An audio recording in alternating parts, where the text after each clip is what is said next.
So now, officially, the topic that we're going to be talking about for the primary of this podcast um, is the game dying or is the game dead, or how do you foresee the future of the game? Because I guess it's all connected together as in an umbrella topic, and then from there we can expand on Evil Ryu, Sagat, and stuff. Because I think they also uh impact the topic of the future of the game because again collaborations, units, events, all that, like, you know, they can be seen as the quality of life to a game.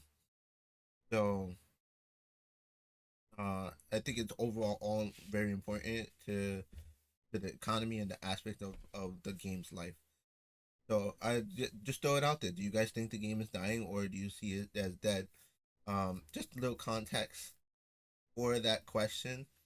Make sure you take into consideration that the game is catered and geared towards casual, and it is understood that the idea of a revolving door of customers, or clients, or however you want to, the player base, however you want to call them, there are many titles, is the revolving door of the player base. Some coming in because of new units, events, collaborations, and such, and then at the same extent, players are leaving for reasons. And it is understood that that is what the developers and the publishers are. I don't know. I wouldn't say aiming for, but that is their concept or understanding of how they're running the game. So, with that context, do you guys have any opinions on? Just to cap off what Turtle was saying a bit earlier, uh, so there's speculation that the game is on a decline because of maybe the activity on Discord. I personally haven't heard anybody say that the game is dying, so to speak.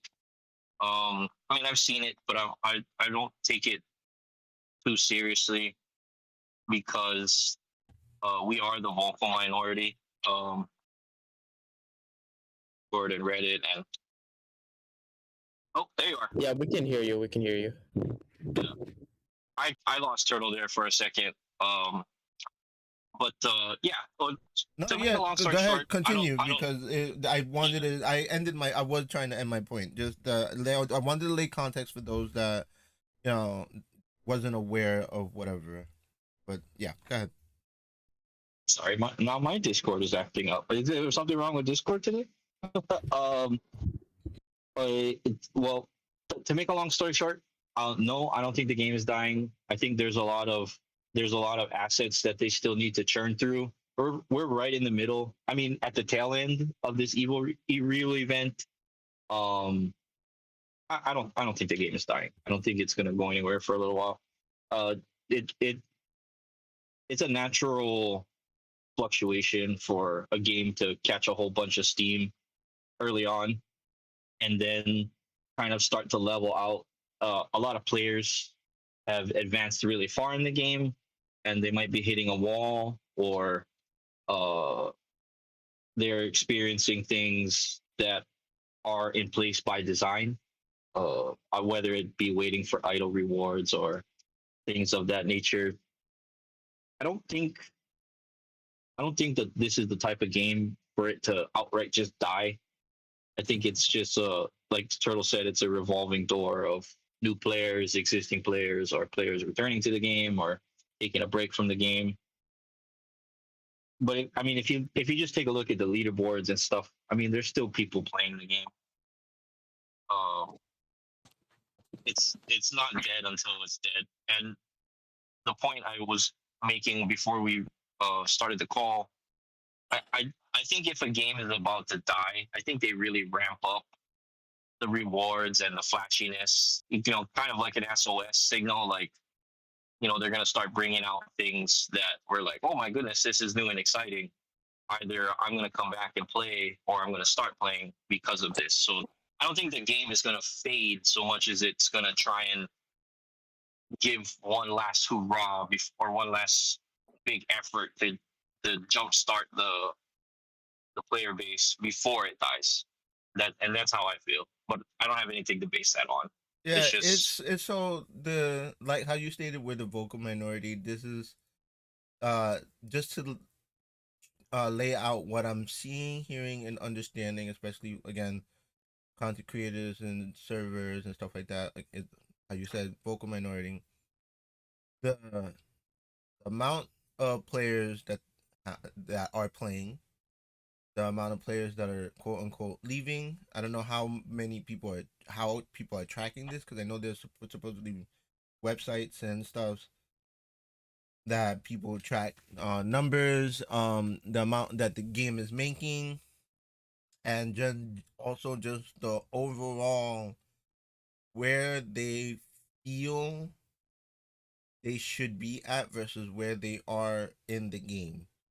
It's I wouldn't say skewing, but it's jading the the outlook of the game possibly. Um, and I would say that like one person says the game like it's kind of like it's a cascading effect when a whole bunch of people feel the same way about one thing, they'll just start either agreeing with it or being persuaded to believe it. If that makes me a shill, then so be it. But I'm gonna keep playing the game, yeah. whether people are playing the game and So or I not. guess Mike, I feel like I guess the good question would be is what would be considered, how can we consider it a dead game? What would make it a dead where, game? where yeah, where the game is in my daily just my daily actions as a person, like I'll keep playing the game. But I mean, I'm not playing like I'm not playing like how I used to play. Like 9 o'clock local time rolls around and I'm doing my dailies. I didn't do my dailies last night. I'll probably just do my dailies before reset today.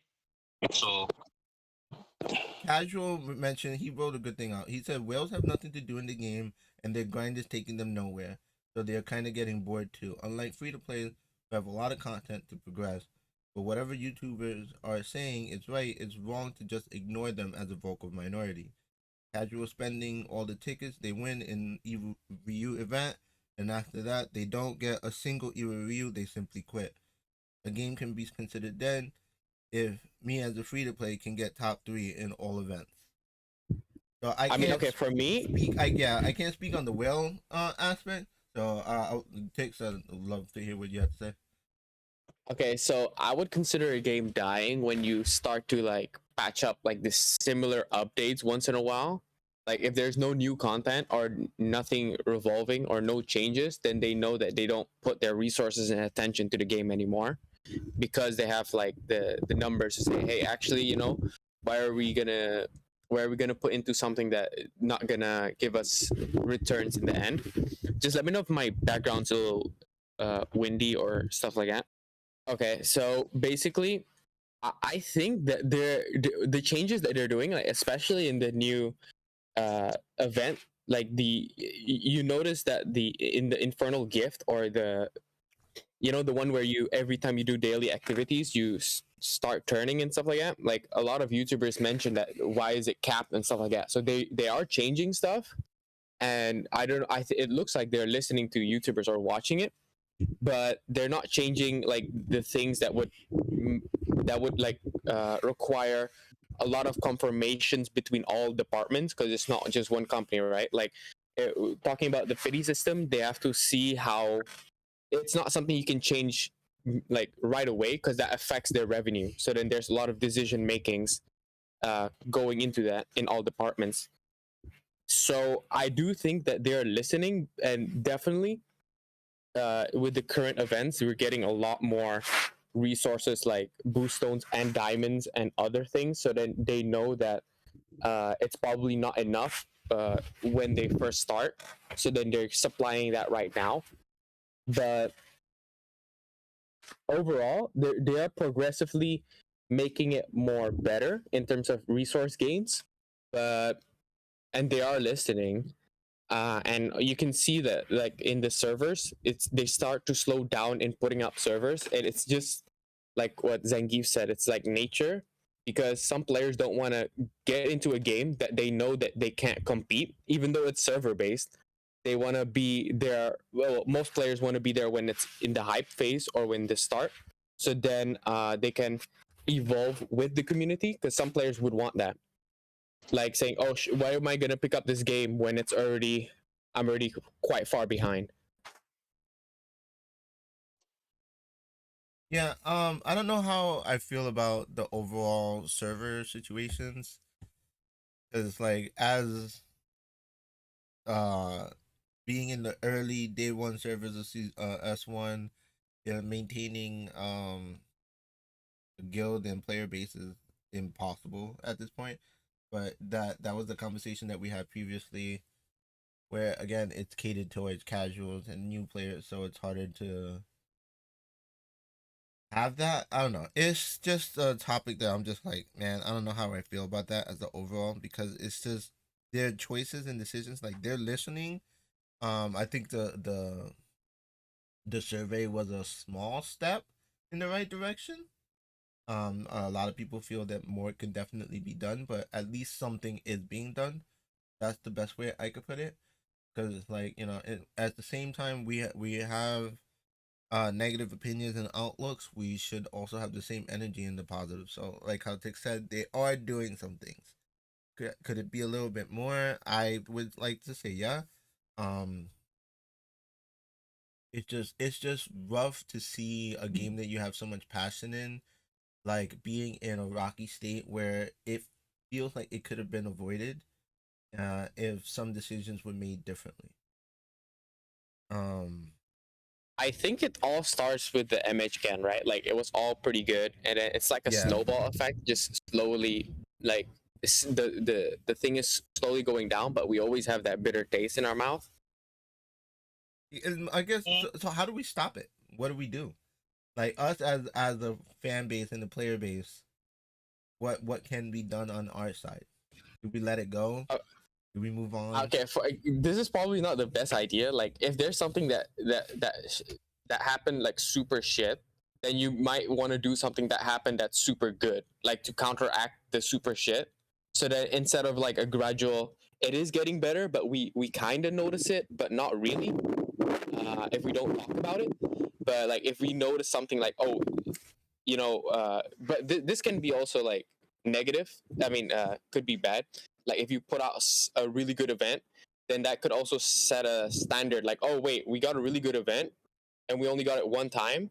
So that might be like a new like standard. Like, oh, okay, we're basing all future events on this good event. So I don't know how they would go into implementing that. I would say if I would say for like the game's health, maybe a slow change would be better. But then like since how impactful image can thing was and how it is negatively perceived, like if they do something like super friendly, it could be also just like I don't know, they could just take it for granted. Yeah, I don't. If so, it the MH event is so weird. Like during the event, oh my, the uproar in the server was massive. The pitchforks, flames, the animosity, everything. But now, post MHK event, everyone's like, man, I wish that event would come back. I really like it. It was really good. And I'm just like, It was bro. good, but only the whales are speaking that it's good because they removed something that should have partially not been removed, like the pity system. Like you have something super bad and you're double downing into it, and now we're just like, oh, the MHKN event came. It was mostly geared towards spenders because no free low tier spenders or stuff like that would have a usable MHKN, and then removing something that the big spenders want. It's like, okay, now you targeted the free to play in the MHCAN event, and then you targeted the spenders and pay to wins, yeah, afterwards. So it's like both parties are being attacked. Like no one wins. Speaking on the MHCan event, I do like the summoning system that they had, but they actually removed it and didn't bring it back. And they replaced it with the limited time summons. If they could bring back that pity system, it would be really nice. Yeah, I do like the bars, right? Like if there Yeah, is like that bar pity system. At least you have a chance to see how many summons you have to do in order to get what you have to do. exactly, like if they have that in Yeah. the special summons, like okay, every few you're guaranteed something rather than just Yeah. summoning for no reason. So the pity system is really another spicy topic because it's like, did we ever have it? How did they change it? What happened? Who caused it? Why? And then what can be done? Like those are like all the avenues or questions when it comes to the pity system. Let me say something, Turtle. I think what happened was the panic that happened, how horrible the event did, is probably why they went to like remove it altogether and put the limited summons, but they didn't see the potential of the pity system, and they just like try to change it. That's the problem. They didn't wait for response, and then they sent the server out requests asking for people's responses after the facts of everything gone over, and then they didn't fully comprehend what was going on.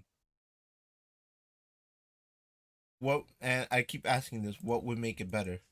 Just show the bar and that's it? Honestly, what would really make it better if they did bring it back? I mean, I'm not saying to change the limited summons right now. I'm just saying, like, let's say if they do another collab, they should attach it on as a limited time thing, because obviously they can't change the setup because it's already set in place, because that's going to take way too much coding.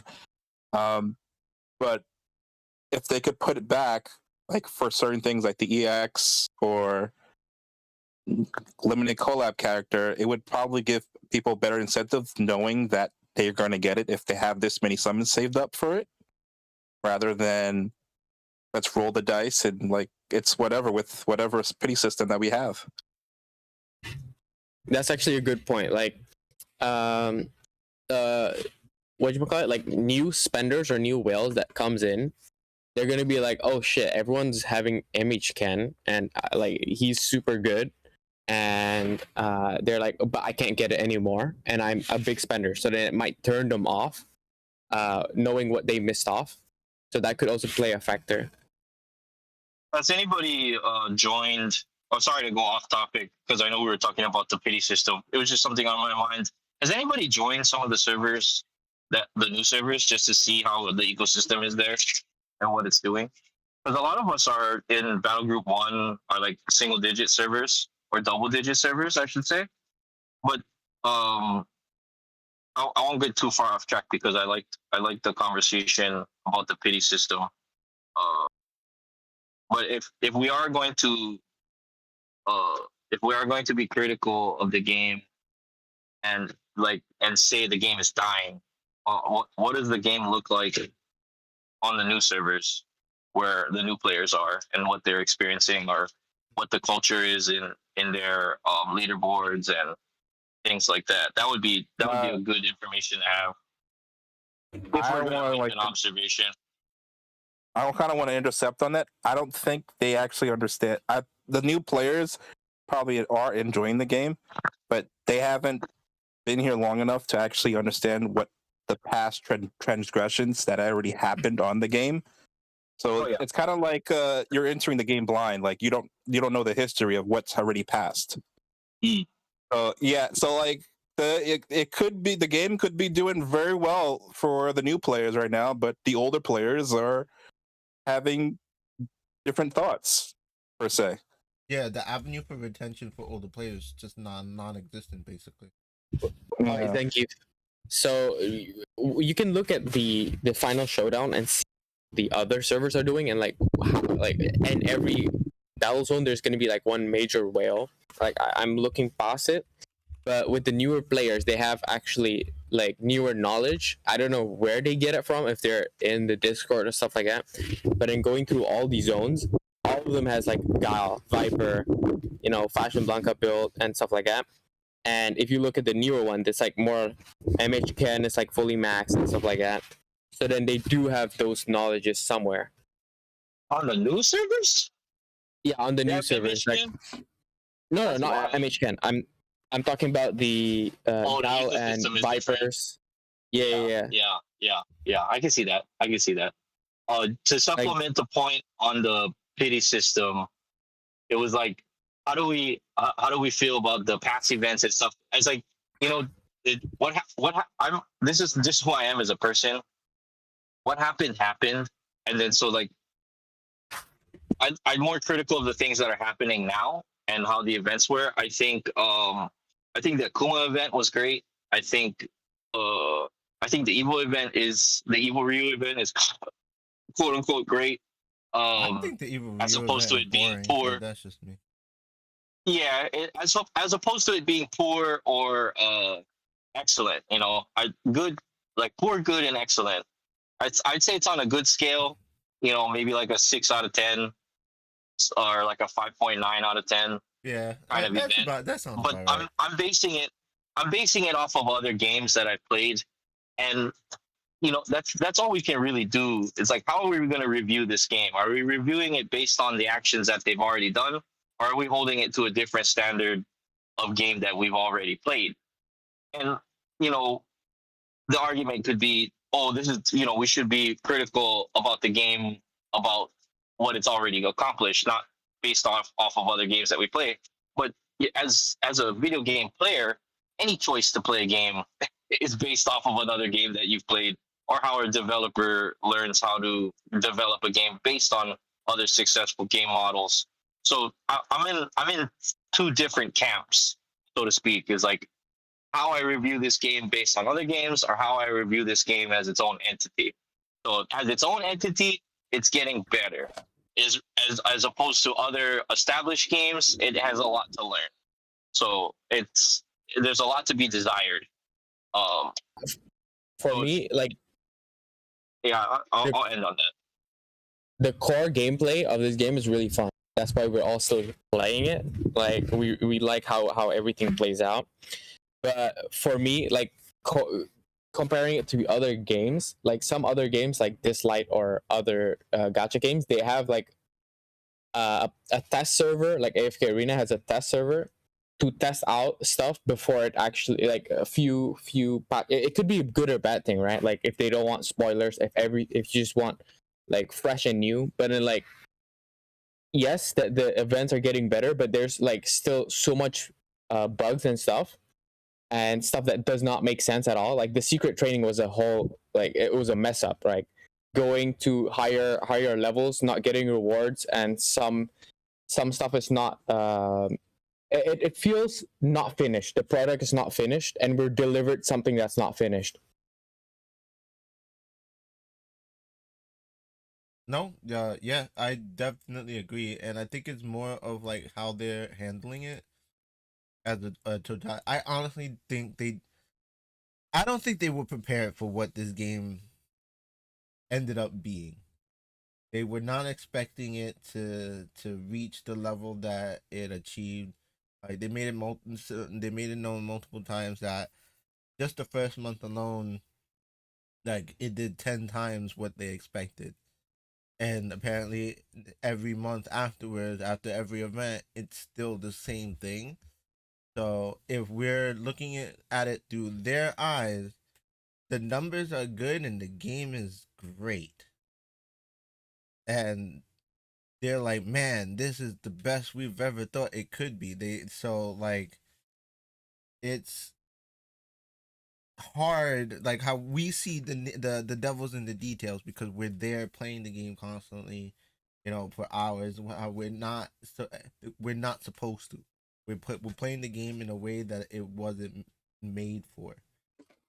So Yeah, that you can like okay, some companies like they say okay, we projected this and it's doing this, like it might be great, right?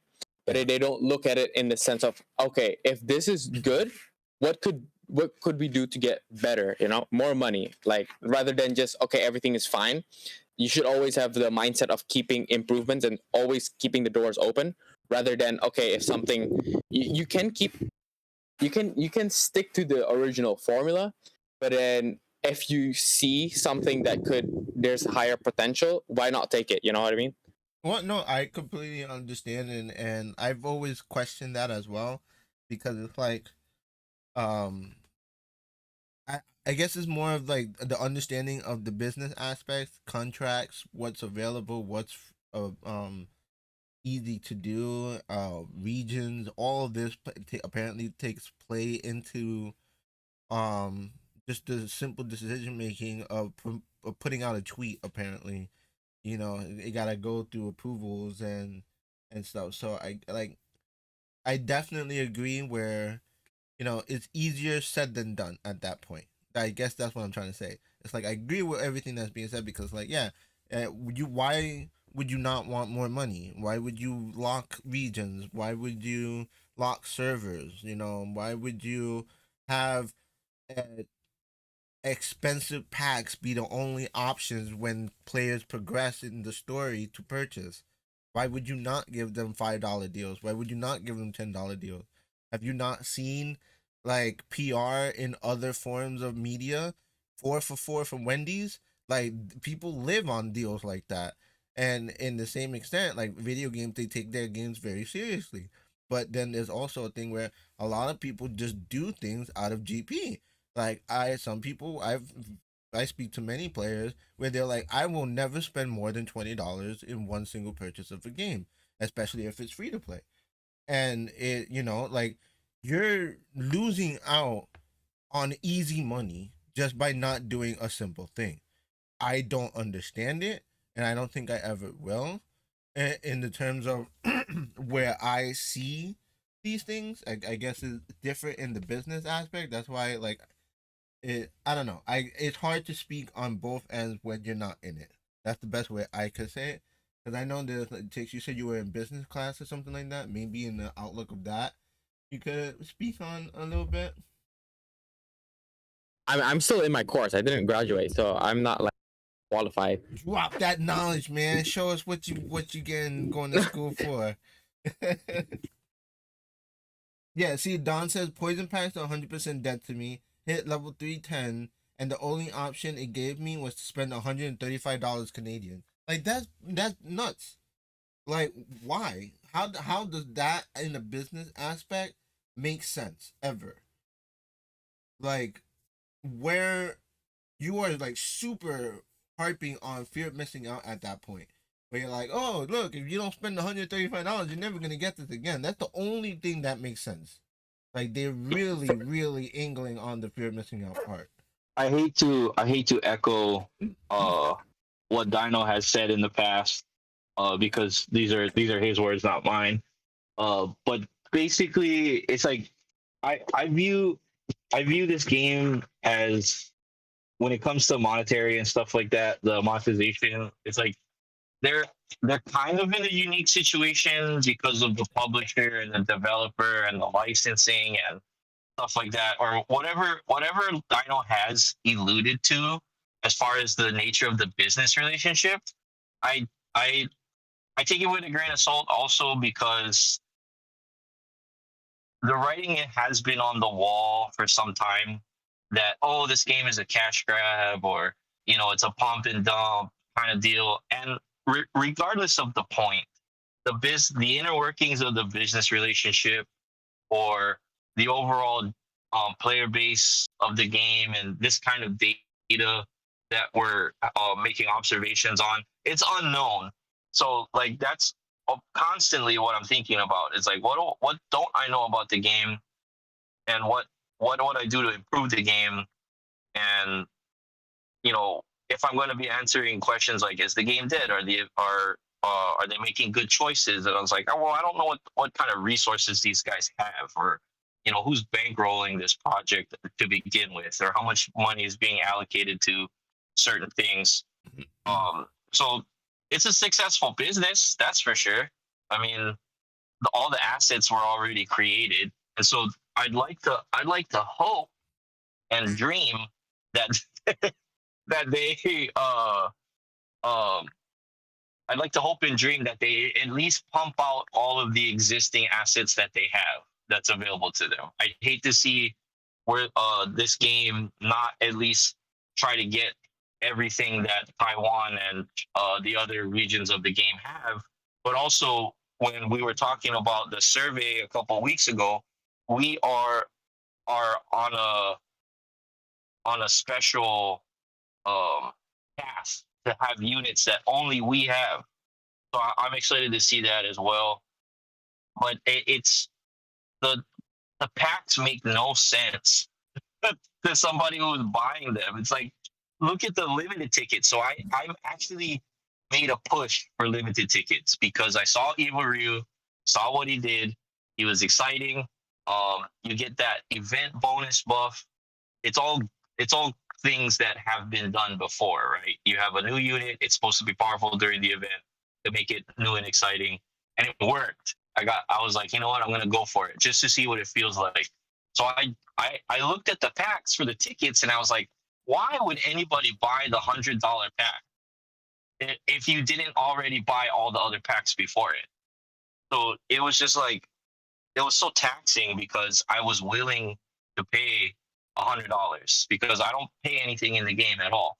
I was willing to pay for Iwaru. I was willing to start throwing the money at the company, and this is the way that the packs are. Like it's a hard sell.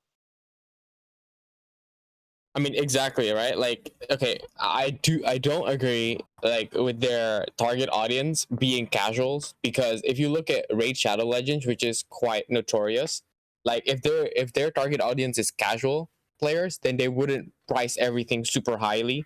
And the prices that we have right now is basically can be compared to like Raid Shadow Legends, right? With the poison packs like popping up in our faces and stuff like that. We can see their target audience. They're not catered towards free to play players. They're catered for spender players, and that is not the demographics of casual players, because casual players are not willing to spend like thousands of dollars just for a character that they want to play. I mean, that seems more true too. It's like what it's, but the thing is, it's hard because it's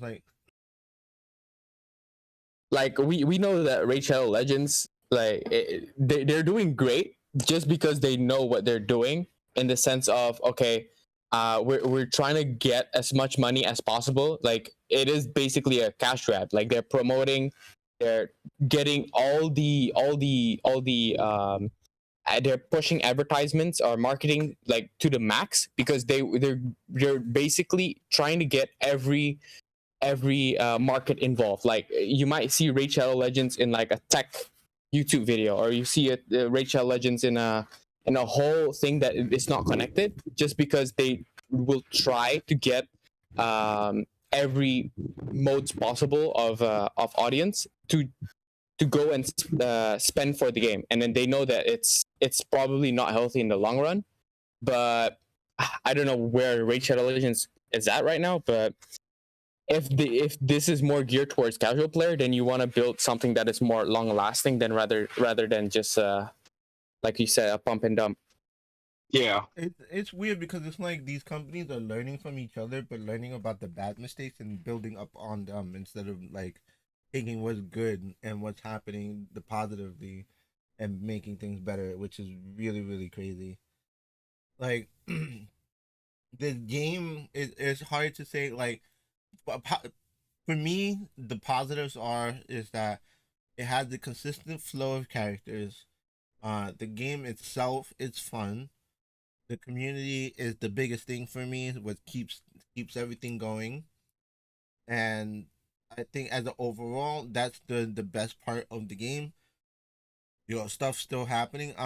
I am curious, as to the overall plan to the game, because they said that they want this game for years. Here's the thing is, it's like now it's kind of hard to uh know exactly what's going to, what is true and what is not, versus what actions speak louder than words. That's the best way I could put it. um it's supposed to be a long-term game. They have a lot of goals and ideas. The survey is a step in the right direction, where they're asking us what we like and what we hope to see, and it's a kind of bright future, but it's also scary in the terms of like where we are versus China and Taiwan. They're now reaching these levels where we are. We're already in the third month, and we're already like technically 2 years worth into contact. So that part alone is kind of worrisome, because it's like, what's next? And I guess that's where I say the silver lining is new units that are unique, more Street Fighter units that other regions don't have. Like it all boils down. Like you said that we're not supposed to be here in 2 years and stuff like that. Then why is it already in the game? Like the game is then not polished and not balanced in the correct way. And how to prevent that is just to, well, you don't have to have a test server. Just like have like a dedicated team to just see if they want us to reach chapter 40 in 2 years, like the other versions, then why do you have this system already in place? I think, from what I'm understanding, is they took the base of the game from whatever region and copied and pasted it, and that's why we have the mistranslation.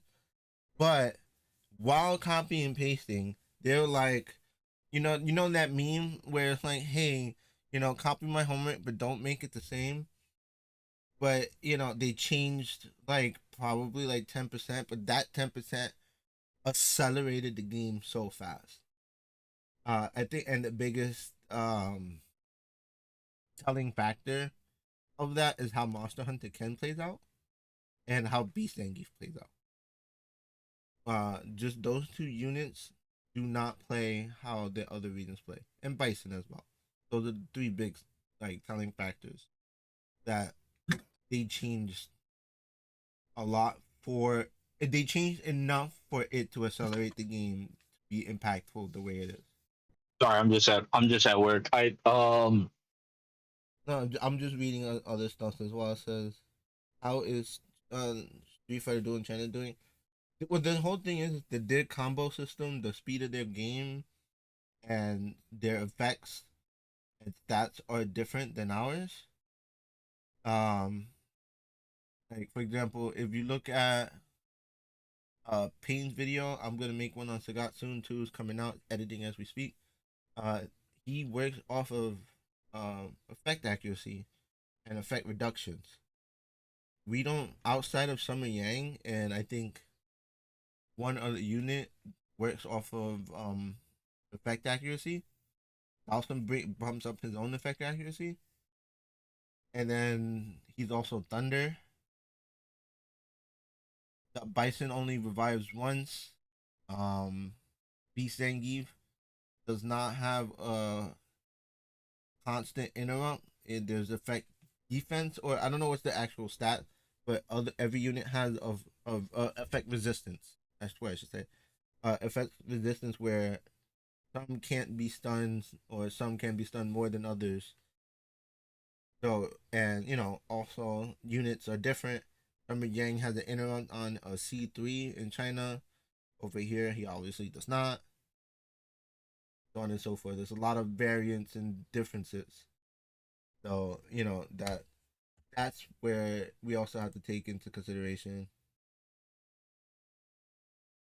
So, that's why it's hard to compare.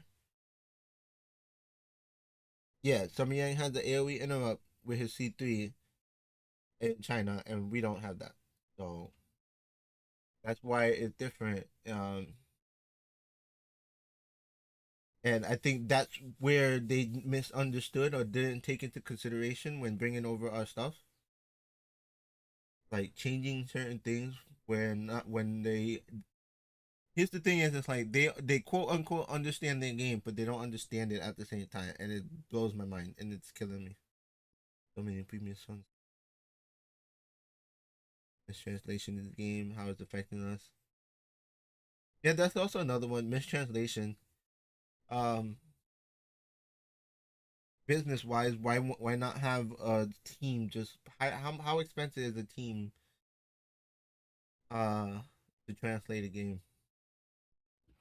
And yeah, like talking about the prices, right? Like Dino mentioned that the developers are the one that set the prices, and we just follow their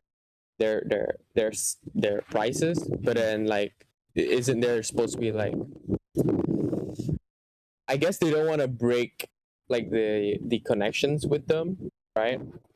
But there should be a sense of like, hey, a lot of people saying this like, the pricing are outrageous, and then like, I know. I've told. It seems like the developers are holding the gun over the publisher's head, and it's like you do what we tell you to do, and you like it. That's what it seems like.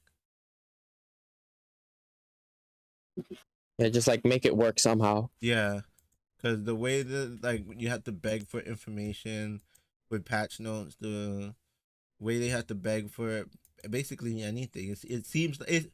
Let me rephrase that. The way it seems, they have to go through avenues to get even just a small sense of anything. It makes it seem like the publisher has to beg in that aspect. There we go. That's the better way to put it. I don't know how true it is, but like Pika mentioned something is wrong with Evil Ryu, and they had like a small balance patch, but we're basically just getting the those update notes and stuff like that, Mm-hmm. but never like the small stuff, or like if they made a mistake and they admitting the mistakes and there's no compensation for that, right? So Yeah. they just had like shadow patches, and we have to like figure out ourselves to speak on it, but like no one's gonna know it, right? If it affects them or not. Yeah. And like they're basically just doing the patches thing as an obligation, right? Rather than it's like they care about the community, or they care about the game themselves. I guess I guess my question then, when none of us can answer it because we're not in the developer's shoes, is what do they care about? Like obviously money, but the question then does lies in, do they really care about money when the questionable decisions that they're making are hindering them from making more money? That's how a lot of us are feeling, right? We feel that they could be making more money with better decisions, correct? Yeah, I mean, like you can see that a lot of people are refunding the can stuff, and a lot of people are complaining. So definitely, the monetization could be adjusted, because yeah, it's ridiculous that we have to pay so much for a collab unit. I mean, if they're going for that, it's fine, but then they also make it not player friendly, not beneficial for people who actually spend. So no one feels good. Yeah, I don't know. It's definitely weird on how it is with the and if I'm not mistaken, I remember they said that the publishers set the prices, but the devs set the balance of the game and everything. So, um, the I remember it differently. Actually, I which one was remember it? the dev. I remember the developers setting the prices, but I know. Wait, I'm sorry. I Man, I wish Dino was here. Dino knows exactly what it is. I But mean, I'll have to take a clip of previous yeah. podcasts I and put was it like, in. now that you mention it, I might be remembering it wrong between the developer and publisher relationship. It's Yeah, just weird. It's just a weird, clunky interaction that kind of seems like, I mean, it's not a cop out, but it kind of is. It's like part of what created the game. It's like, okay, so here's the really business relationship, and that information was really eye opening to say the least. It's like, this is how the game is, and this is why the game is, and do with it do with it what you will, right? But the weirdest part is, we're trying to make sense of it all as the players, as sort of a coping mechanism for our uh, our disappointments of the game. So, what do the kids say nowadays? Copium, just smoke the copium. yeah. Inhale the But copium. that's kind of what I've been doing. It's just like, I just like, okay, look, the game is the way that it is, and it's not really it's not really all that uh important to share the kinds of information that they have with us. It's not on their to do list, their primary to do list, like how other games are. Uh, but it goes back to that thing I was saying about, how do I what standard are we holding this game to, and is it a is it a viable standard based on the differences of the business relationship and the mechanics of the game? Like, well, you don't compare Street Fighter to Gran Turismo. They're two different games. Well, here's I mean, but here's the thing with the standards of this game. The thing is, it's like what I think we're asking isn't too outlandish, because we're not saying that the game isn't free to play. At the base overall, this game is absolutely free to play. Like Tix has shown, Tix and many more. There's a long list now that shout has out to Pika. shown that, yeah, like we could go all day naming names and showing putting respect on there. Y'all know who you are. Y'all have shown that it ain't the game itself, because everyone can make it in their own avenues. It's more of holding the standards of just standard business, or what we as a player base think the standard business should be. I think that's the important thing that we also need to come and understand, is the way that they look at this is way different than the way we look at this. And like how it said, and this is where, for me, when they say, "Oh, the numbers are good, we're sales, blah blah blah," the first thing that comes in my head is the Trojan horse. It looks good off the rip, yeah, but what about inside later on? Like, what about the devils in the details of what's really going on? You're seeing a plus in the sales, but what about the negatives on player base? What about the bugs and all this, that, and the third? And the thing that I, bothers me is the statement of I'll the give you vocal an immediate minority. response to that question. Third, I don't mean to cut you off. Yeah, no, It's go like, ahead. if we don't get it from you, we'll get it from someone else. And it's a super predatory and bullish way to think of it. But if a whale leaves and a new one pops up, it's nothing. It's no stress on them, because the machine keeps working. Yep. If I have to be brutally honest, and I mean, I'm honestly assuming these kinds of what these thoughts that they might be having. But just based on what I know and what I've seen so far, and how the ecosystem works as far as players and the publisher developer and the whales and the free to play players, it's like, okay, if I don't get $150 from one guy, I'll get it from another guy, and then that will continue to rotate, and based on FOMO. Point proven.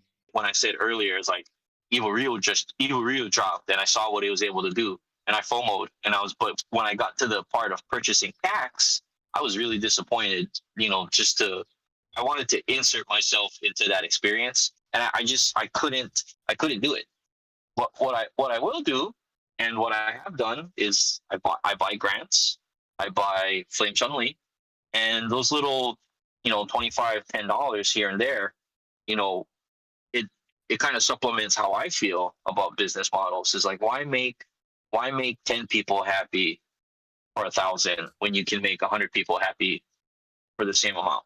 you know that's just how I feel.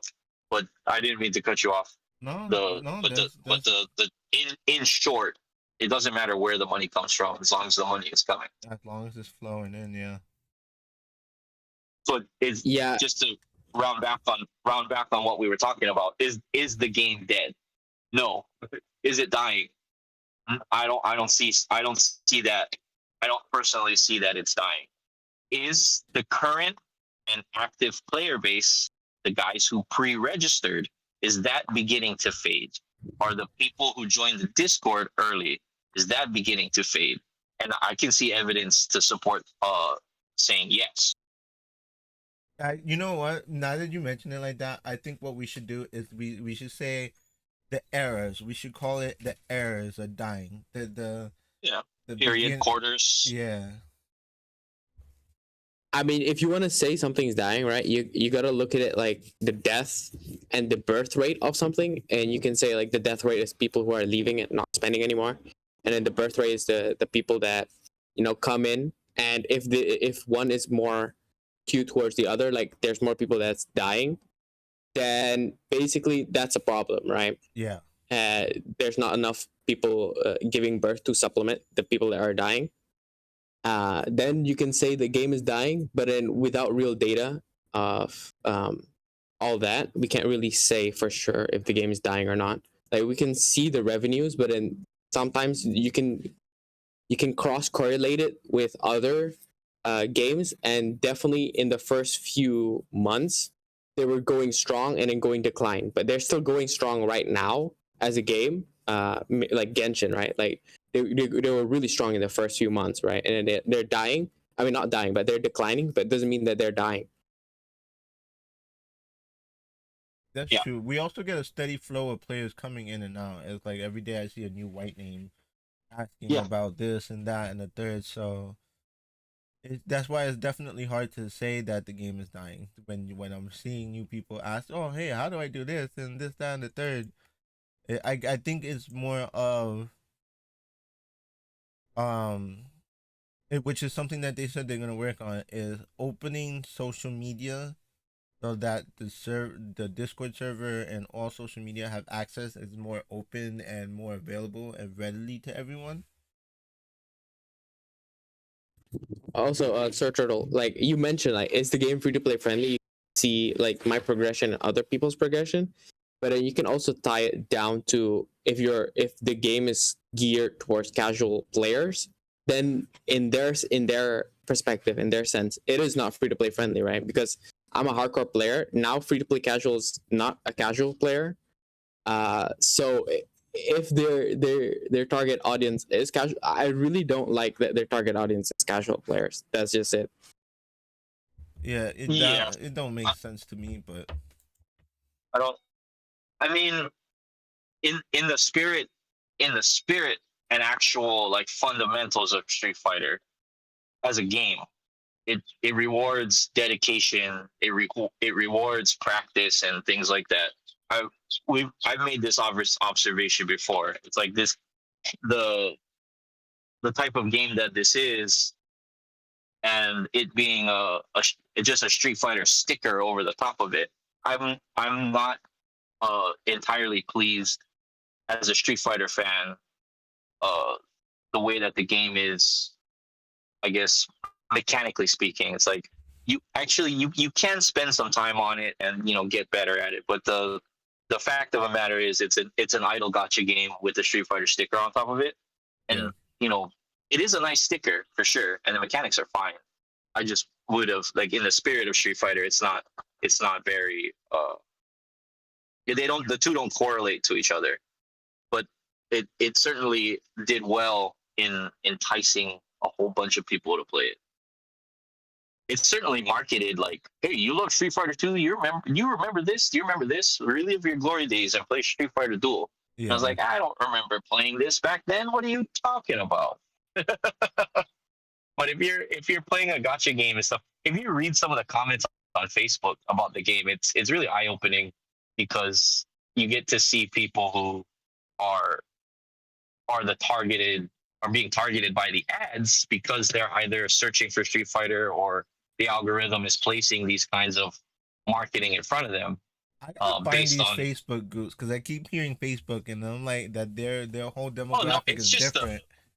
it's just the Facebook ads, like the actual video ad that they play on Facebook, that you can like, comment, and share.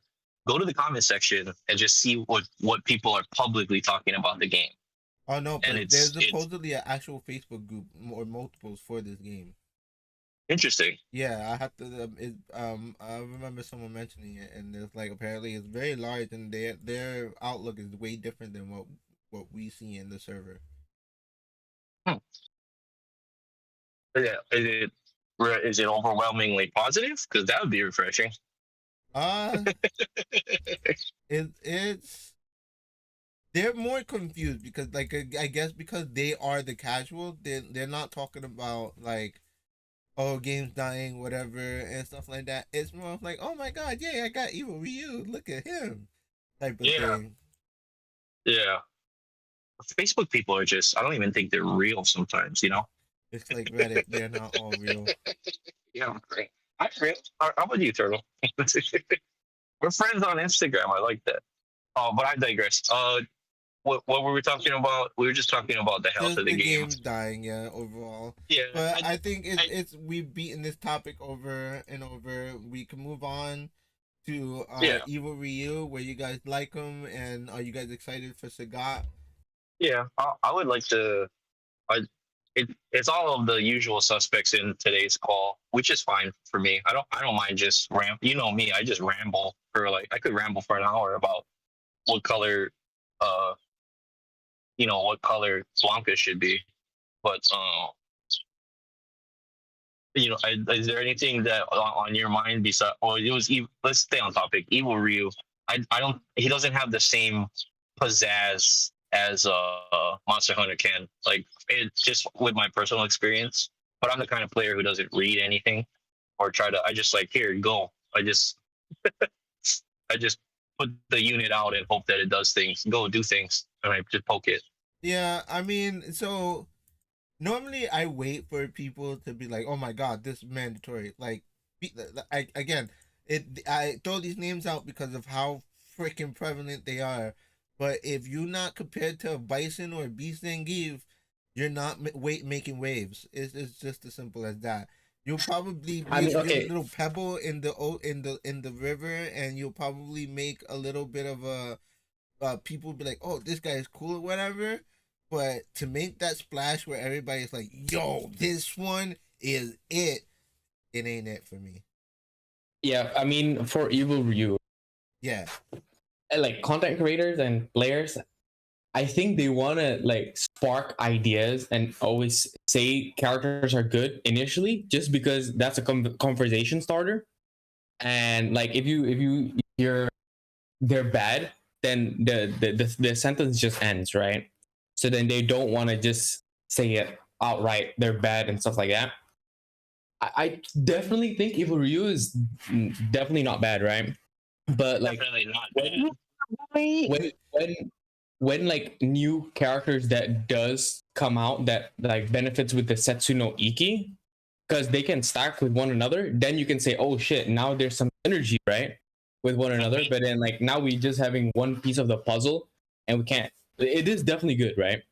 But so you think his other potential characters is will not have yet a there. connection to Evil Ryu in that extent? What are you saying, sir? Um, do you think other characters will be connected to Evil Ryu with that ability or I think passive? I've heard somewhere that like Oki like also uses the same mechanism, so then they can build off like make to the 10 stacks more easily. So definitely there's synergies that we don't experience now that would make him basically better, or maybe like those synergies with not Oki, like you know that demon guy in the Shadowloo. I forgot what his name is. Oni? Oni, yeah, Oni. I meant Oni. He Yeah. also uses that Setsuno Iki stuff. Well, So I'll fill you in on something. So between Evil Ryu and Akuma and Oni, canonically speaking, those are the only characters who use Satsui no Hodo or the Dark Hodo. There's not a lot of characters in the Street Fighter mythos that use that type of energy. So I'm not sure as far as the seat. Remember, Yeah, what I'm not sure. collabs are Yeah, possible. I mean Zangief. you can Yeah, add they whatever could. they want. Yo, what if they make evil Zangief and he just Allegedly. raging demon people? Allegedly, you could argue the SPD, the spinning pile driver, is a raging demon because he grabs you. Look, that's He what I'm grabs you saying. in Like his own. Yeah, it's just unveil them. to get on track mechanically, and I didn't mean to cut you off, Dix. Yeah, like the Satsui no Iki is dope. Like what it does with other characters is really dope. But I don't think they can add much because then it kind of tight casts team making. They can probably add like one or two more things. But I'm like Summer Yang. Summer Yang is such a triumph for everything. It's a normal faction unit. It does things with all the factions. Super great design. I applaud that. Um, is Evil Ryu? Evil Ryu, in my opinion, is not as spicy as Monster Hunter can, just because of what I've been personally been able to do with those two units, and my limited knowledge of game mechanics. So at face right. value, I don't see a whole bunch. Okay. So I'm reading. Chase got me curious. So I'm reading Evil Ryu's passive, and I like to say words matter, but in this game and the way the developers translate, not really. So take this with a grain of salt. But Satsui no Iki specifically says effects described here apply only to Evil Ryu's Satsui no Iki. So if you want to, speculate and extrapolate from that, it could mean there are other Satsui no Iki, like how Tick says.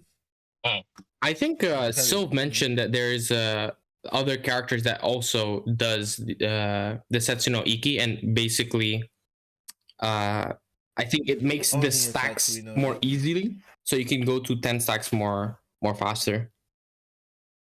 Okay, I'm curious. If you know this, Sylvius, do they have, because it shows Satsui no Iki with the red icon would only have his own icon, and that will be a way to differentiate the stacks, or will they share? And we just got to figure out who, which number is what, and because like how it says here, Evil Ryu Satsui no Iki versus someone else's would be nice to be able to tell how many of whose stack is on what. Not sure about the icons, but they share the same mechanic. Build Satsui on whole team and drain HP. That's scary.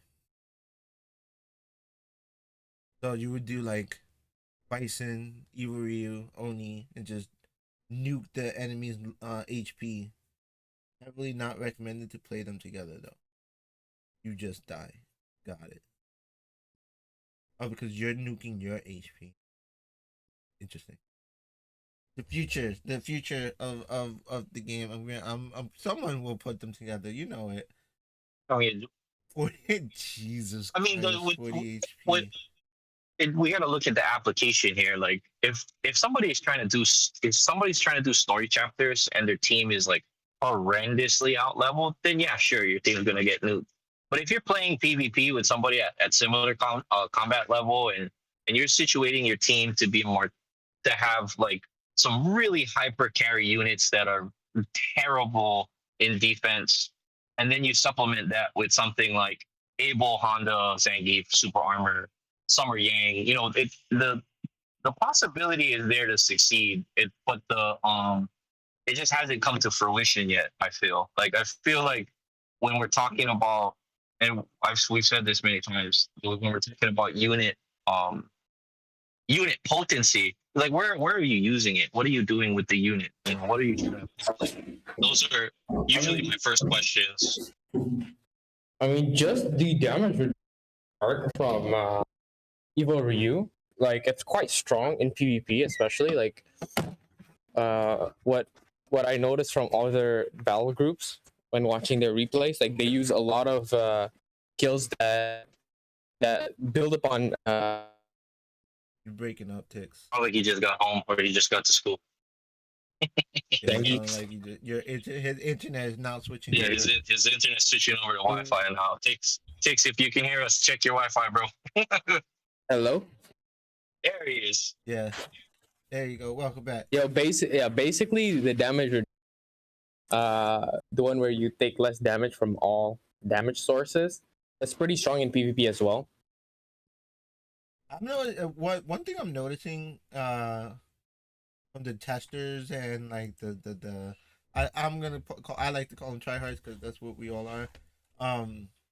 Who's trying? I ain't trying. They're willing to put a unit like Monster Hunter Ken at A just for the damage buff or just for the passives and stuff like that.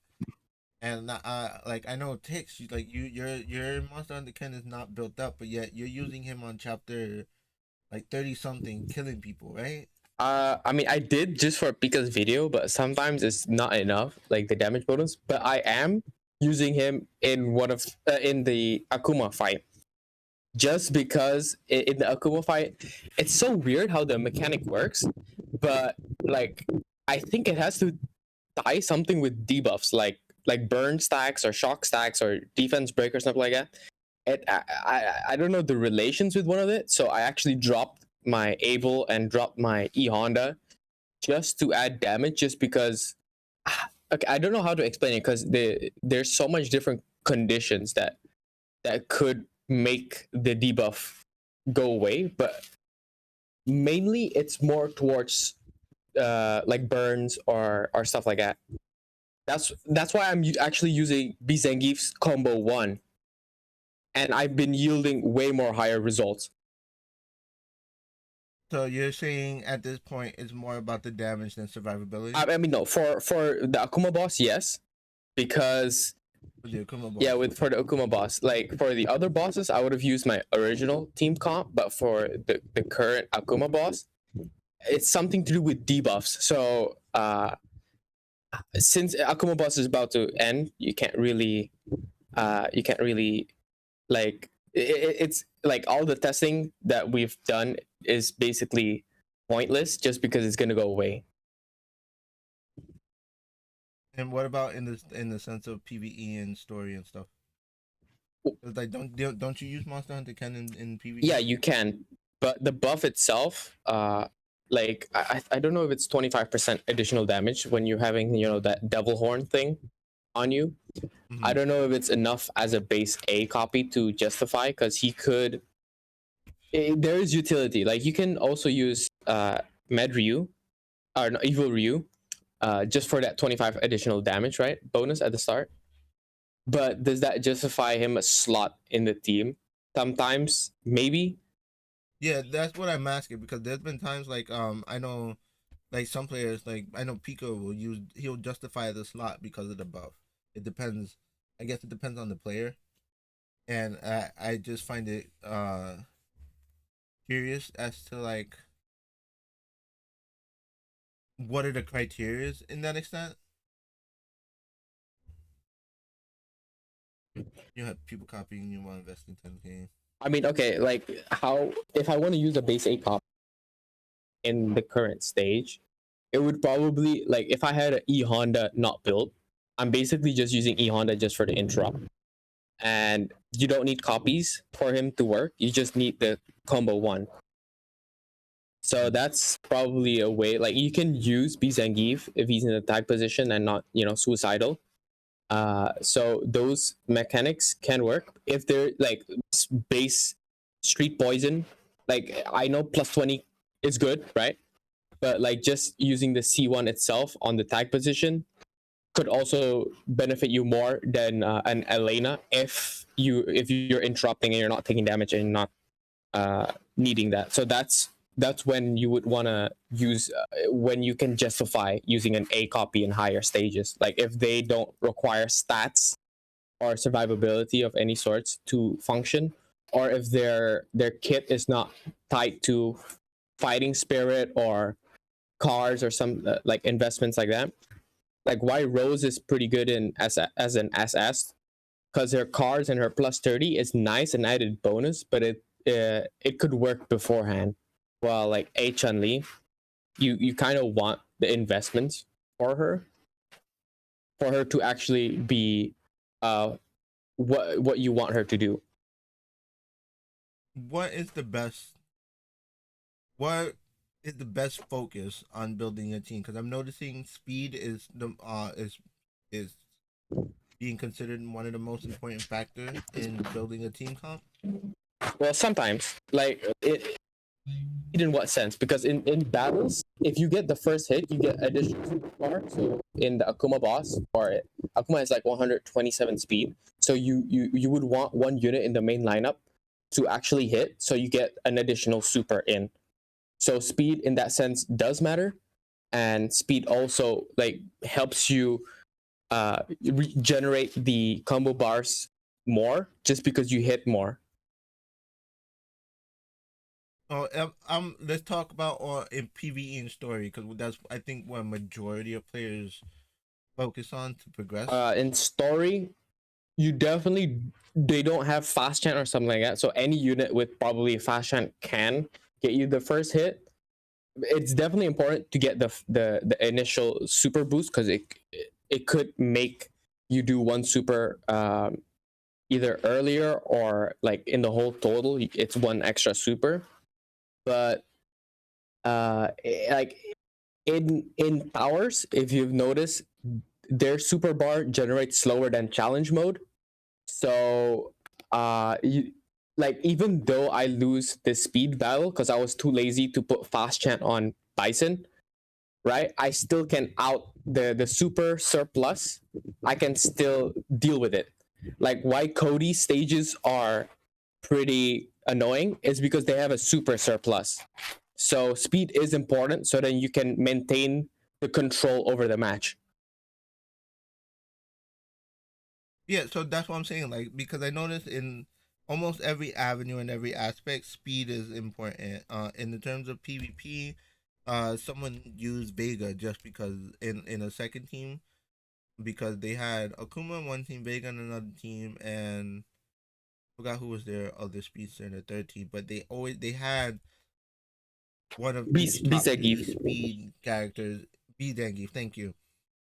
In each team, and I like to say it's almost the same thing in terms of story versus PvP because you're facing team concepts and you're obviously it's a little bit different because gear and equipment and stuff like that it changes in between the modes and stuff like that.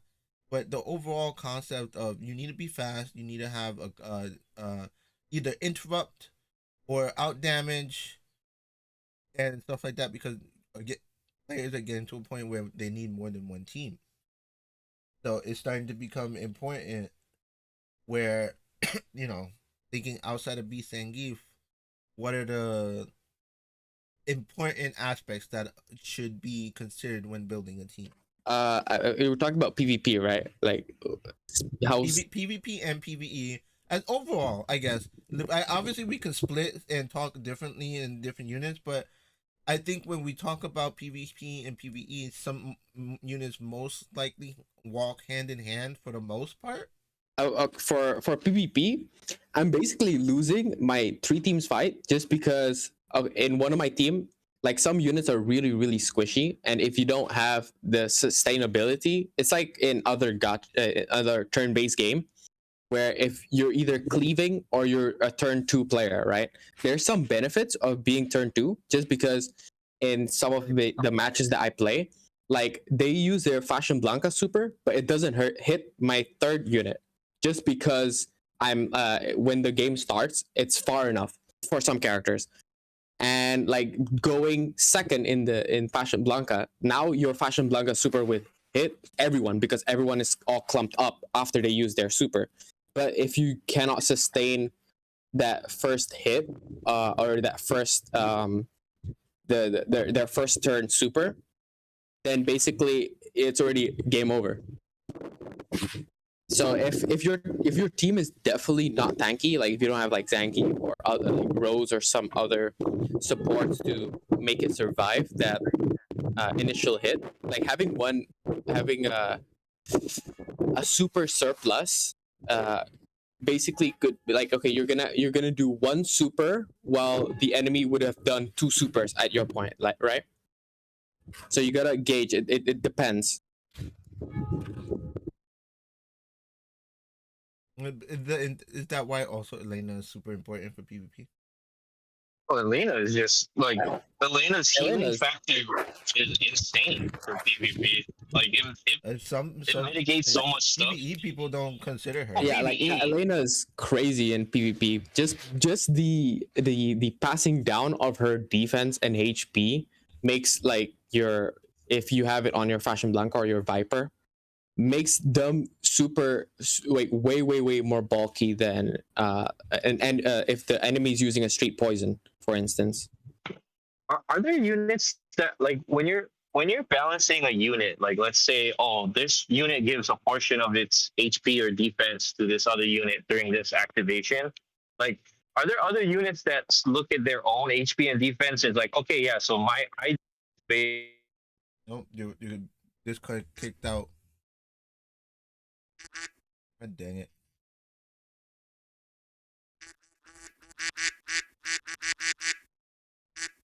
You're not helping, Dino.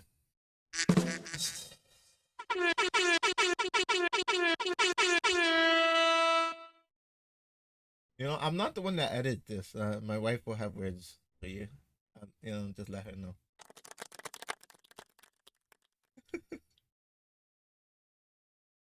So who's gonna guess? I got anyone? Wait, what? Who's gonna get? I guess that answers your question. Yeah. Who's gonna get Sagat? He said. Oh, yeah, he's probably gonna be Infernal, right? And I looked at his kit, but it could change from Taiwanese, but it doesn't look something spectacular. I don't know if you guys saw his kit yet. Well, my He resources. looks like an effect I have accuracy I monster. have 5 divination tickets and 400 gems. You think I could get them to SSS? My resources right now on my main account. Yeah, So, shit. I'm in the same boat. Like I basically I'm dried out from Rose and probably need to save. Like, okay, the divinations that I get is now changed to special tickets. Like since you're in top 3 instead of top 10, you don't get divination tickets anymore. Yeah. In Battle Royale, if you want to be more efficient, you basically pick the boost stones over the divination tickets. So it's quite limited for me to get for free to plays to get divination tickets. Depends on if you want to spend gems or not. Yeah. Yeah. The sources of divination is quite low.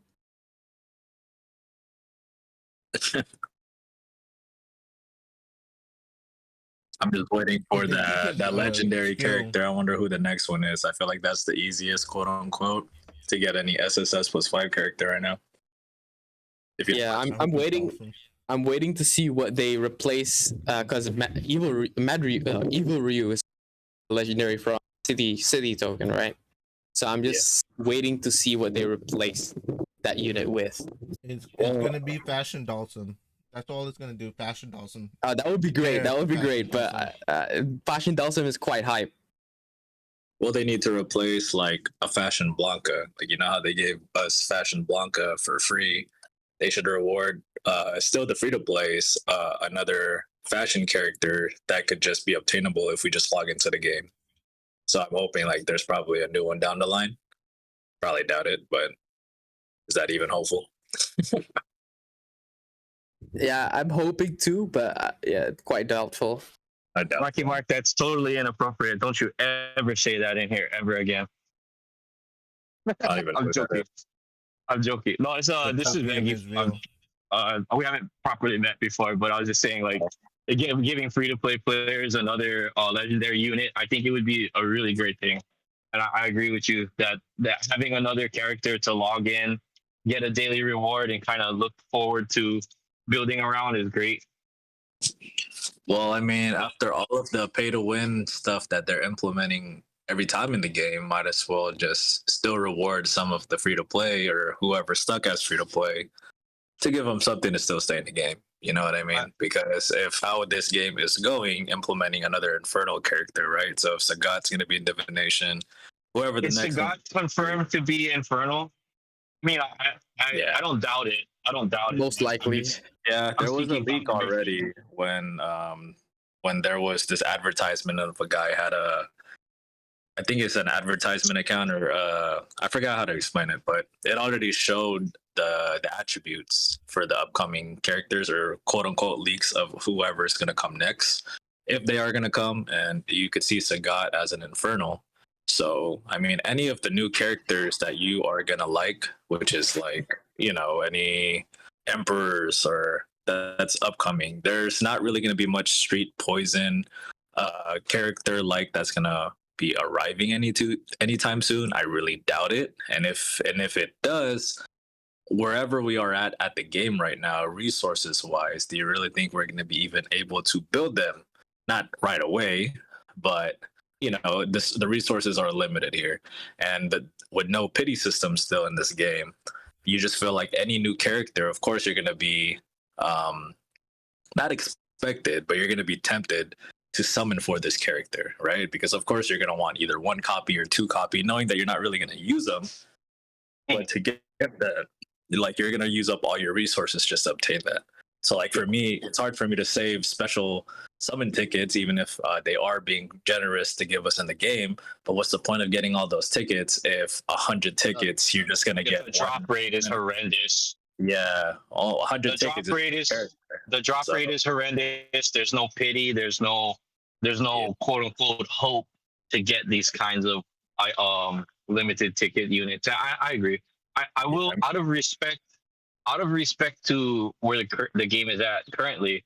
If you take a look at Summer Yang and Street Poison, I made a huge push for those two units. Free to play, I might add. I made a huge push for those two units. Kind of budgeted my resources for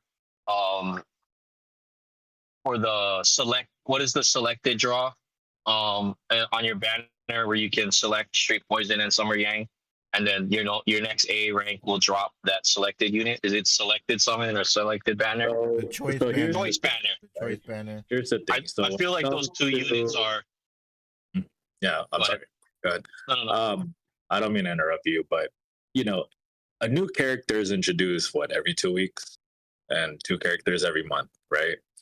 Regardless if they are in divination or in the regular summon pool, you're gonna want to try to at least get them, right? Whether you are free to play, dolphin, whale, it doesn't matter.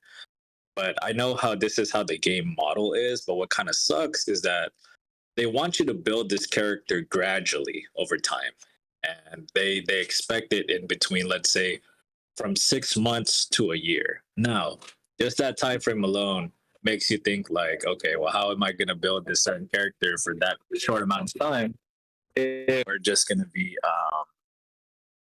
if you're even going to stay playing that game for that long, if not doing dailies for that long, you know what I mean? Yeah. Like, you're not going to be able to build every single character that you want. Like, let's say you want to build Evil Ryu. If it's going to take 6 months to a year to build this character, how many characters are going to be released ever since then that you're just gonna want to skip them, right? So it's like how this game is set up. Like, it's kind of like half. Like, you're going to be in the process to build this character, but most likely you're not even going to build them towards the end because there's going to be a new character that you're going to want that you're probably not going to be able to get unless you're going to be dropping all this money, right? So that's the crazy part. It's just because, like, moving forward now in this game, like for me, I honestly just only last time I willed was of course Dante, which everyone knows. But because that was a collaboration character, that's the only reason why I tried to pull the trigger. I'm not really as excited to pull any triggers to spend X amount of money for getting an SSS for a character. It's just because, like, I just feel like there's no pity system or no implemented drop rate, you're honestly just spending resources and money. And if you don't achieve it to a certain point, which is SSS, right, you just feel discouraged and you just honestly want to quit the game. And there's so many times where I honestly felt that way as well. Like, why am I trying to summon for this character? Used up all my resources. I only got into an S. I'm in fucking chapter 37. What am I going to use this character for? You know what I mean? Like, it's just going to be in a box. What's the point? The thing with that, I think the outlook with that is as free to play or casual or whatever, it's not hard to level up a character. Like, I on my main account I have like 19 triple S's, and we have to also take into consideration the outlook of where the developers are aiming and who they're catering for. Most players from their outlook don't have triple S's, so they're not worried about that as in the overall. It's not something that they don't expect players to want to triple S things off the rip, and that is not their primary goal. It seems. I think that's a little. Sure, but I think that's a little. So here's what Dino said, right? So why would you have an SSS Akuma over an SSS Elena? So there's so many people that I saw that even pulled for Akuma or just try to save up to get him because that's their favorite character. They're not gonna know that Elena is more valuable than Akuma is for whatever their team is or where they're at in the game. Of course, people are just gonna summon for their favorite character. Let's say starting off in the game. So using up all your resources and then realizing, okay, well, I should have just used it for this character.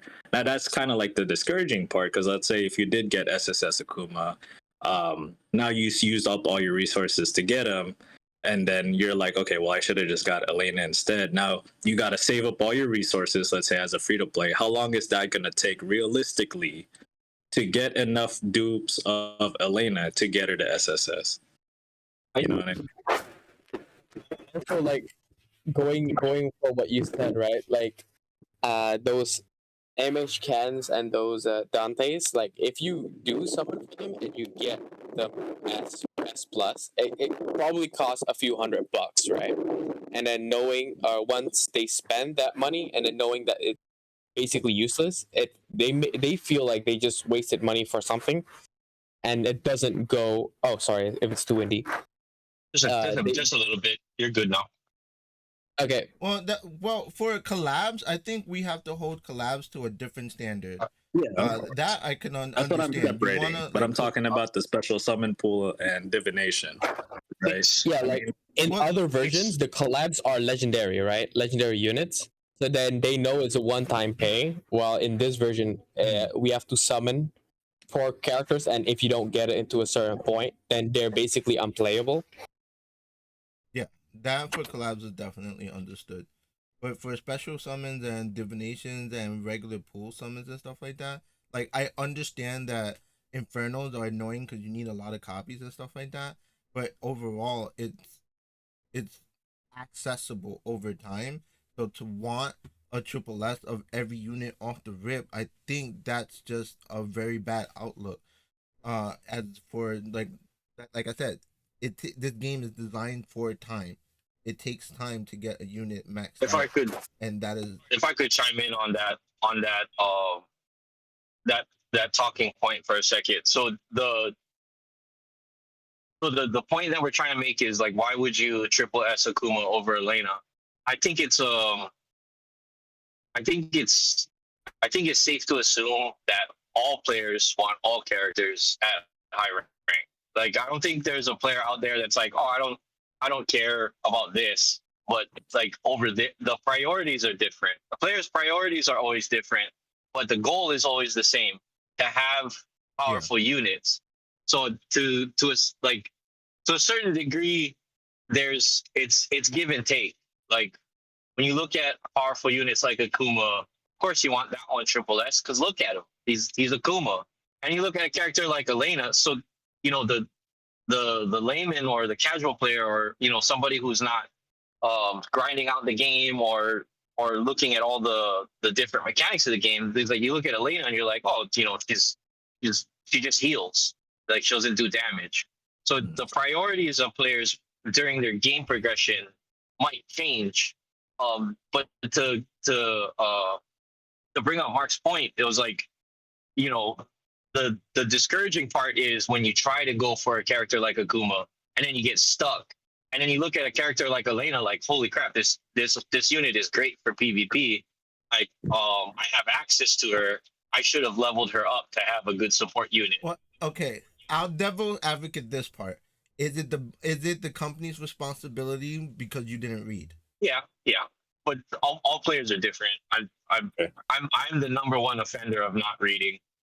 But that's the only reason why I asked. Like, I understand, that aspect of like, man, I should have done this unit over another unit. But at that point, you yourself as a player would just have to read what the character is before making a decision. It's a learning process. I think that's trial and error. Yeah, I think that's more of a learning process in that aspect. Yeah. But what I do understand is how it feels after putting effort in a unit. The after effect feels yucky. Yeah. Because now you got to do it all over again. That part, I definitely, absolutely, 100% agree. Yeah, we're just sympathizing. We're sympathizing with the people who don't have that kind of information. but to kind of supplement Mark's point, it's like when you get to a level where we're at, where we're having a, a public discussion, or we're in the Discord, YouTube, Reddit, or whatever. Just that next, we'll call them next level gamers, baby. Let's go, next level gamers. So Like my question, those guys. how many SSSs you have? 18. Okay. Yes, I'm What? pretty sure it's 18. How many triple S's you have on your on your 19, Oh, yeah, not close. including the fashion Sakura or fashion Chun-Li. 19, not including those. Yeah, Not but including. And you, yeah. and so your max level is 325. Wait, I think it's 335. 335. Okay. Not, and you said not, obviously not including the pay to win characters. Yeah. 19. So the reason why I bring this up is the base roster is 40. You're already at halfway maxing all the units, not including the post launch. Well, Not it. That's we also have to. What is so? I don't know. This is the reason I'm asking. Like the base roster is 40, but how many? Are we subtracting the 9 of that? So is it 30? Is it 31 because of the B rank units? Okay, so yeah, we gotta subtract the B rank units. So that's even, you're already more than halfway. You're closer to maxing all units out at Triple S within the first 3 months. Well, So that's why I find it kind of hard when people say the argument of maxing a unit is hard. It just takes time. Yeah. It that's primarily It's not okay. So to interrupt you there, it's not hard. It is easier on the regular banner pool because the faction coins, Mhm. you always have some sort of, not saying pity, but you can see that you can get like an A character 1, 2, or 3 from a multi every time you summon. Am I correct? You get every second or third or fourth multi that you do on faction recruits or even regular recruits. There's a high chance you're already going to get something, right? Divination tickets. When the hell do we get divination tickets? And how many times do you have to do a multi for you to actually see an A character come out of that shit? 0 out of 100, that right? argument that you have So that's point. the thing. We're not saying that I'm not, or my point is, if our prioritization is the free to play character pool that the game introduced, what the hell is the point introducing a character every 2 weeks that no one is going to be able to max out unless they spend money in this game? So the monetization part, other than the collab characters, if Sagat is going to come out, if the person is not spending $500 to $1,000 to get them not just SSS or even SSS plus 5, how the hell are you going to get a copy of them? Because divination tickets, they do not give it to you on the chapter modes, right? They only gave you arcade coins and they give you faction coins. For anyone to summon, if you see all these character players that have Penny Cammy, they just have all these divination characters that's divination only, or that's easier to summon. Budgeting your gems. Budgeting your gems is the short answer. Gems is the only. But even if you're budgeting your gems, you're not knowing. You could go all in. So what I'm trying to say is that because there's a certain point of pity, let's say for divination, right? If you can at least put, let's say, every second, third, or fourth multi, you could at least guarantee the character. That's a higher chance for people to know. Because when you're summoning your faction coins, you'll know that you're going to get an A character every now and then. Divination, 100 fucking tickets, you could get 0. So now, after 100 tickets, you're like, damn. Like, I just spent all these resources. What do I do? If I may summarize your point, so basically, and I'll start off by saying I agree with you. So basically, what you're saying is that we're the game is introducing characters in a pool system that's not is substandard. So it's not in the arcade coins or in your regular pool rates.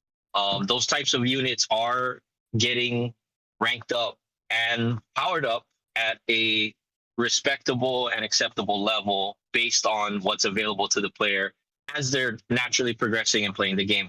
So when it comes to divination, a pity system would help alleviate the stress because of the units that are locked behind that banner, such as Master and Infernals. I'm not even going to get into the limited tickets, but to Yeah. kind of summarize what you're saying is, if budgeting your gems and having a pity system in the divination would make it more feasible for players to obtain characters at a acceptable rate as they start to roll in. So the rate at which they're introducing characters is a little too high versus the rate at which we obtain characters is a Yeah. little too low. Yeah. So Can I ask this question about divs? Would it be better if they just took out divinations outright? no, I mean they're still fine. What the reason But- why I say this is, let's say they changed it in like this, where they added the ability to, like, you know how like in the div you click the unit that you want, okay, that's its primary focus. We technically have that in regular pulls with wish list. How you can add that if you put these special units in, it'll increase the rate for that in the special unit, eliminating div. I think You're just basically combining the div with the regular I unit, think because you already have special summon units. That's why I say Yeah. it's too many the most banners to pull. the most from. Do you taxing- think that's the case? the most taxing thing for me when it comes to divination is selecting the one unit and hoping you get that one unit.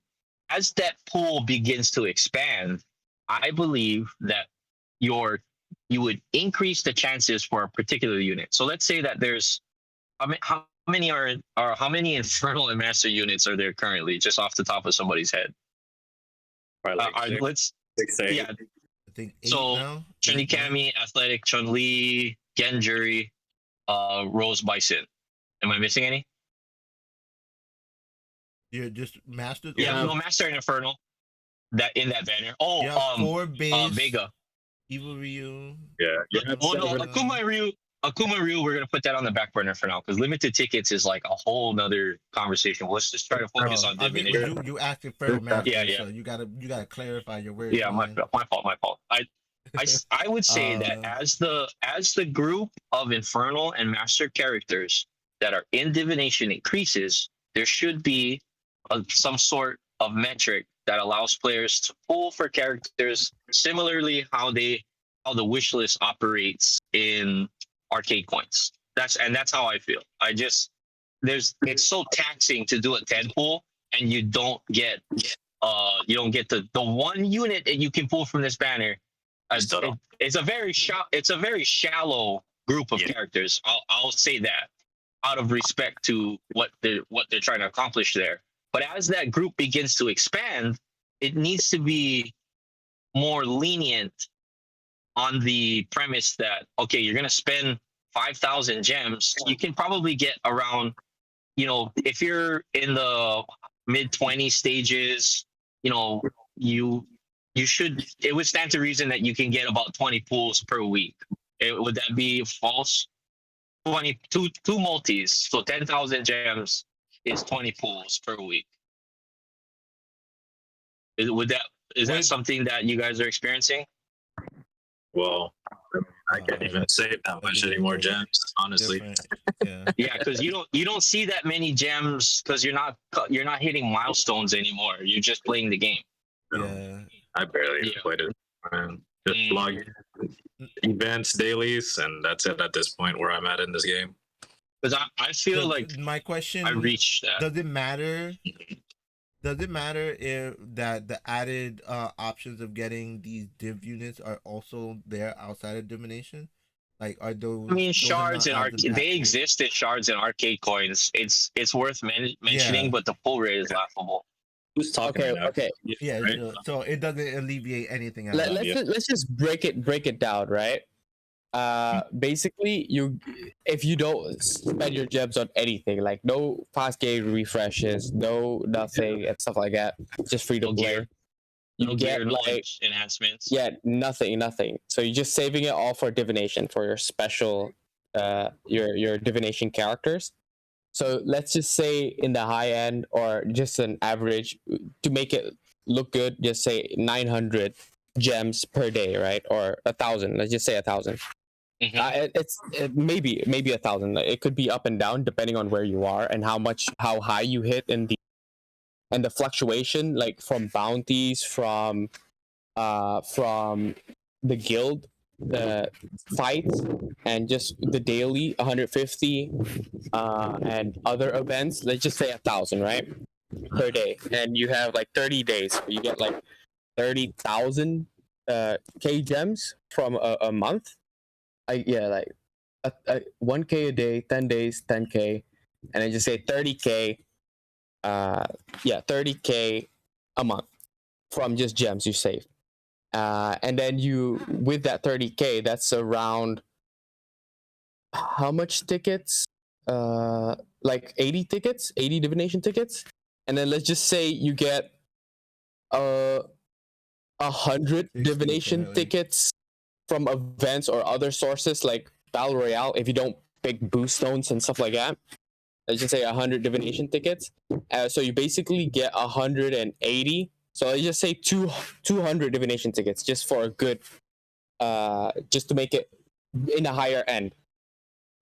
So realistically, 200 divination tickets. If you go with the 2% rate, that's 4 tickets, 4 characters a month, and you need how much? 16. 8? Oh, you need 16, right? 16 for an SSS. I believe so. Okay, so you need 14. 14. So 14. in a month, so basically you need 3.5 months if you don't spend on anything, and this is on a good. Yeah, this is if rates, if there's no pity, and then if you're just hitting average and stuff like that, maybe you need like 3.5 months, and you're basically just, all you do is just spending on divination, and that's still quite It's lean. It's the I think the word you're looking for is lean. It's slim. Yeah. So it's still, even though you prioritize divination tickets, it's still quite hefty to complete a unit as a free to play. Yeah. Even if you just solely focus on divination. I mean the we're talking about some of the most powerful units in the game. I mean, you could argue that there are more valuable units in arcade coins too. I'm not a completionist by any means. Like, I'm not looking to get Vega at SSS and get his fight soul to 30, get all his gear and his cars. Oh god, cars! I don't even want to talk about cars. But at the same time, my next project. yeah, at the same time too, I think there's going to be like there is there's a ton of room for improvement. But the way that you leverage that is, or the way that you would argue it is, as the pool increases, the chances for getting the units should at least be adjusted to reflect the available units in that banner. So like the arcade coins is a good example of, there's a ton of different units in there, and you can set the units that you want, and there's a pity system in there, and you can set your wish list, and you can find success in doing that, but find success in accomplishing your goals that way. Like the Infernal and Master units, there's such a small group right now, and it is very, very taxing currently to try and. I'm trying to pull for Athletic Chun-Li. I'm not for reasons I don't want to divulge into right now, because I want to change my game screen for double S Athletic Chun-Li, but it's like I'm literally pinching my gems and just going into divination. Like, I'm just gonna do a single pull one time just to feel good for that one singular moment. But then I get like a PvP ticket, and I'm just like, ugh. Like, the only other thing that I could ever get is hopefully get 30,000 gems. And that's probably, I've seen people get it. I hope I get it.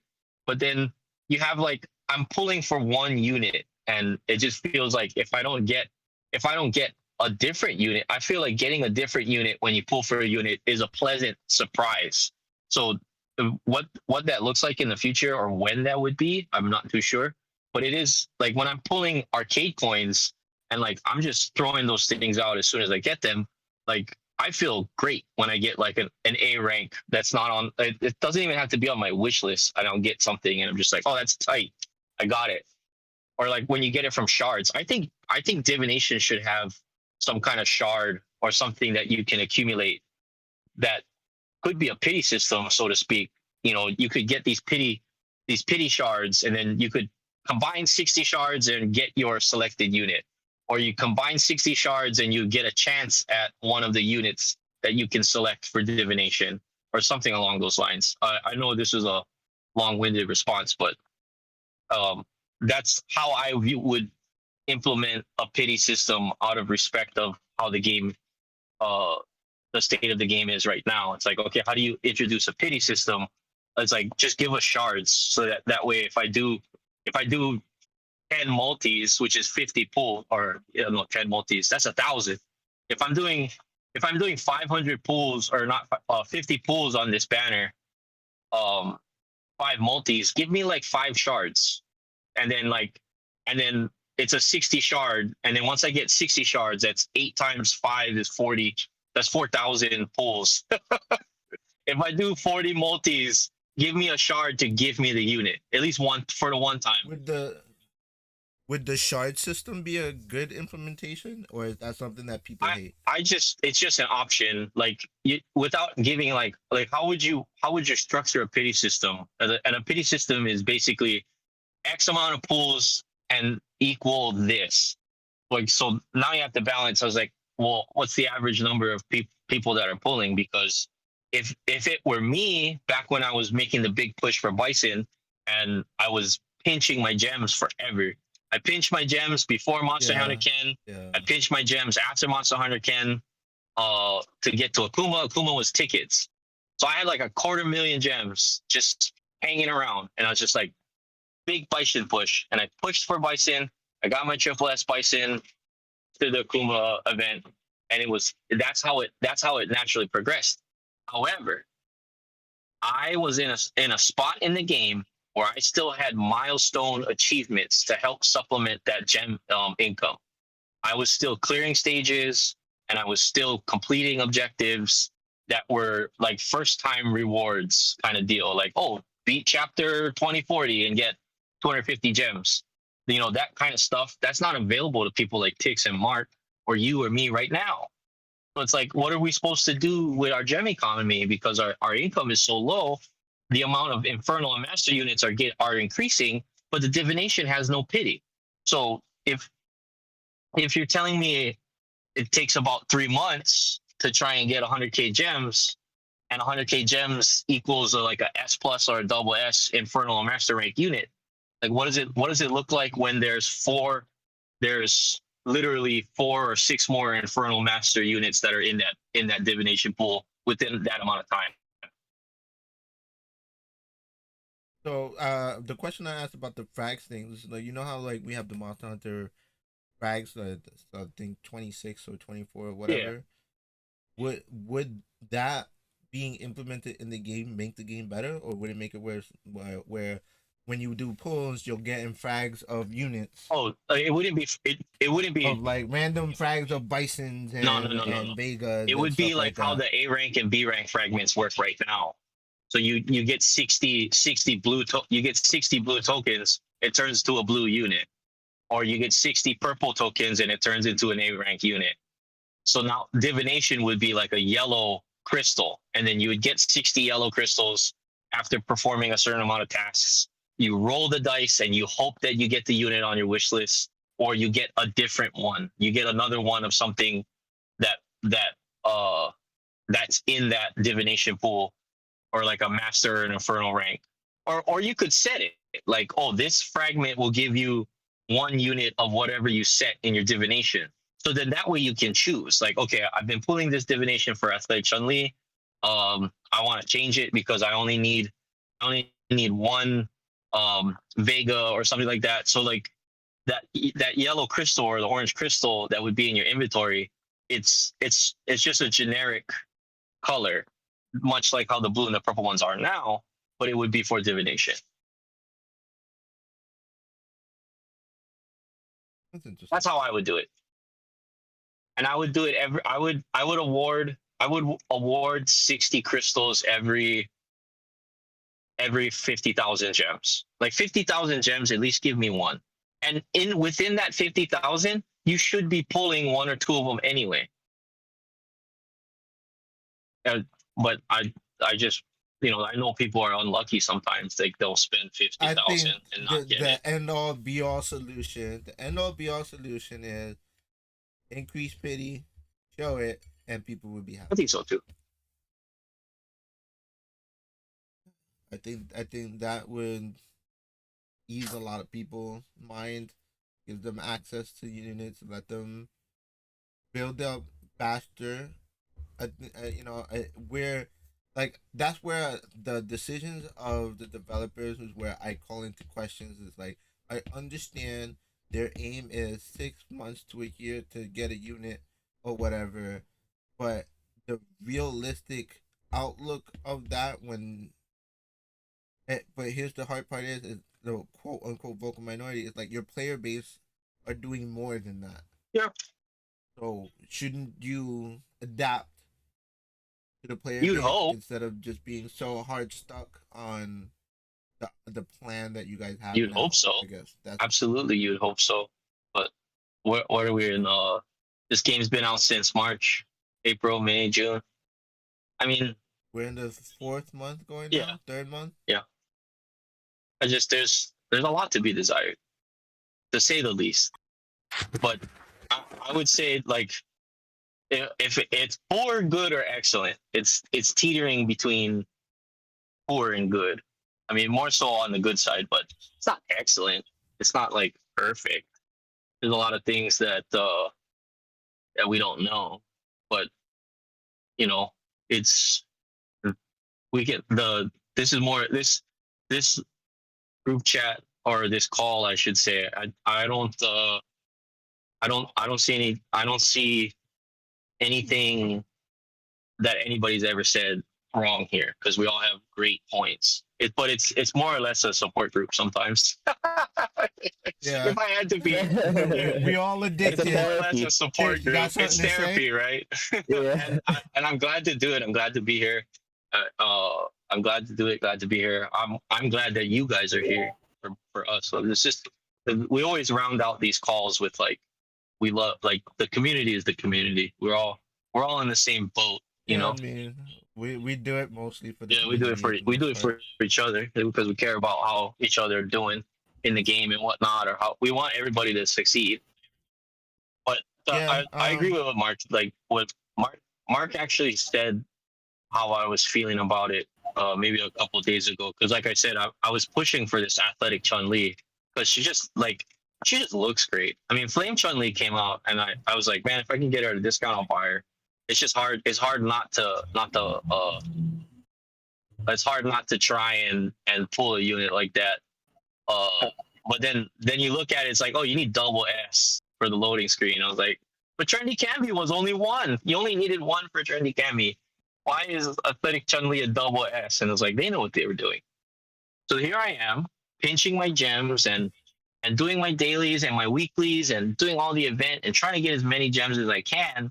Meanwhile, I'm on stage 28. No, I'm on stage 27 or 26. I forget. I'm in the upper echelon. I'm getting towards the where I've got to start being serious about my team building and whatnot. But I'm not getting those easy milestone gems anymore. I'm literally pinching. My gem income is very very low compared to how it was in the beginning of the game, and that's just how games are. They give you all of these things in the beginning, so you can get head start and actually start enjoying the meat and potatoes of the game.